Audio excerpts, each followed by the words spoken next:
This video is brought to you by Big Owl Lubricants. Big Owl Lubricants. Go big Owl.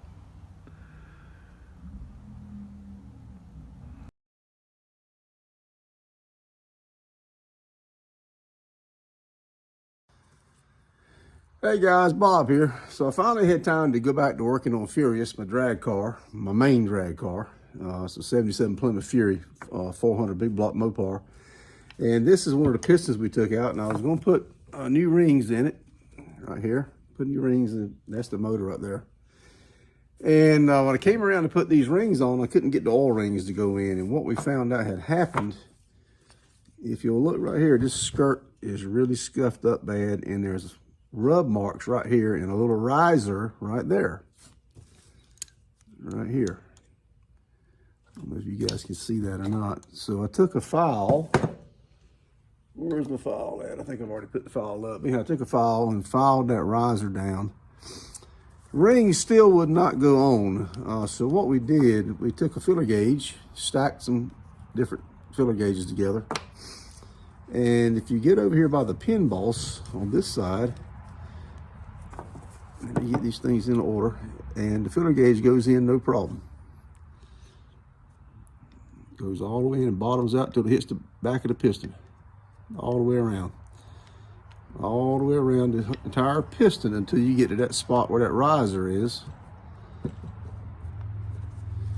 See right there, it goes in. And it's bottoming out on the piston. So this is the good side. Now we get over here to the skirt, this bad, or I don't know if bad, and it goes in right there. It's a little tight, but it goes in okay.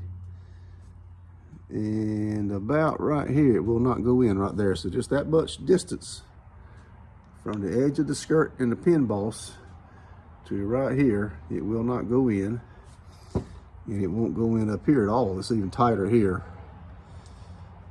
And it just will not go in. So you take one of these away, it goes in easy. It's a little snug right in there, but I think that's more or less it's just dragging. Well, I don't think it's really snug. So, but you put this in, put it back with all the filler gauges, and it goes in all the way around, no problem. So clearly this piston is distorted, and a lot of folks say we need to replace that piston. I agree with that, probably do. But this is kind of a junkyard motor we've been working on and off. We had all kind of problems with it, and we're so deep into it now. I've put bearings in it 3 times. I finally had the crankshaft turned. It's not really the engine's fault that I had to put bearings in it. We had an oil pump failure, and then the second time we had some contamination get into the oiling system because I didn't clean the engine block out good enough apparently, which is hard to do in a garage shop like this. But so what I'm going to do, I'm going to file this ringland for this oil groove down so I can get the oil grooves to go in and move around like they need to do. I'm just going to carefully just file this edge here, right in here now. You guys see that? Right in there. So I'm going to start about right here and go all the way to about maybe the width of that. We can probably put a mark on it just to make sure, because it goes in there, So anyhow, I'll have the filler gauge here handy. So let me do that, and once I get that done where the ring will go in good, I'll restart the video, okay? I wish I had a smaller file, but this will work. I'm just trying to keep from cutting the back of the piston. Don't want to do that.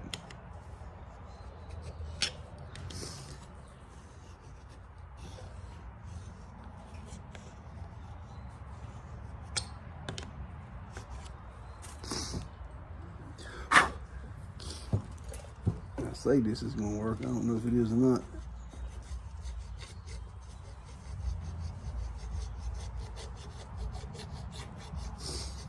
And I'll be doing this for a little while, guys. I'll be back with you.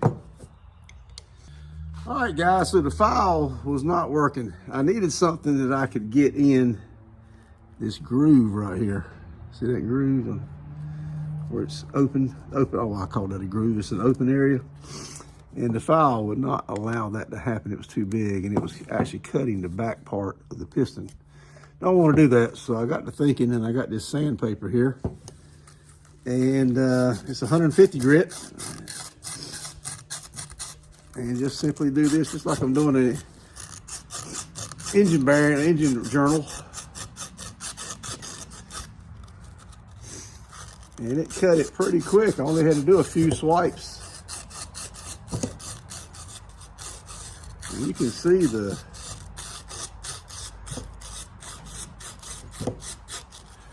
just need some way to hold the darn piston, that's all.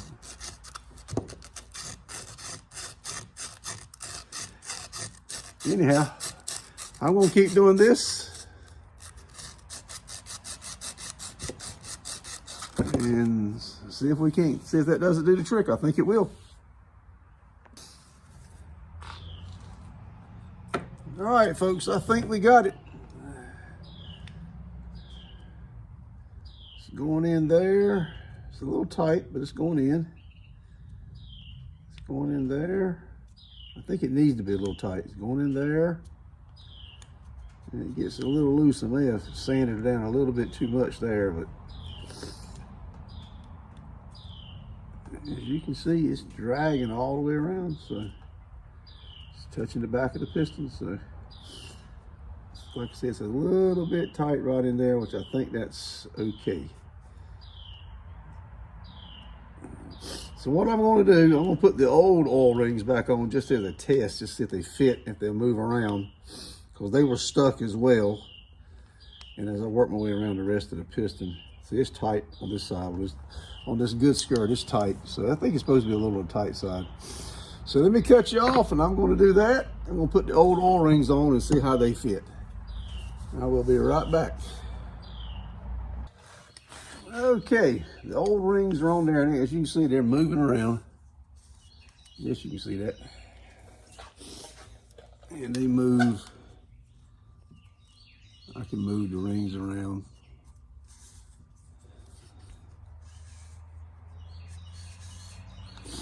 I still can't move each individual oil ring though. Yeah, I'm a little bit concerned about that, but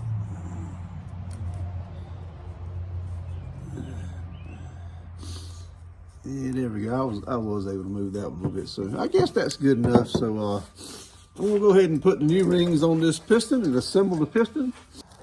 Okay, folks, the new piston rings are installed. Pardon me. And as you can see, everything moves around just fine. So no problems. Everything's good.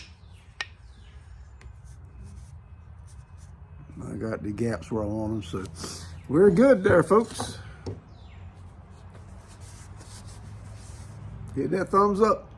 Appreciate it, folks. Bob out.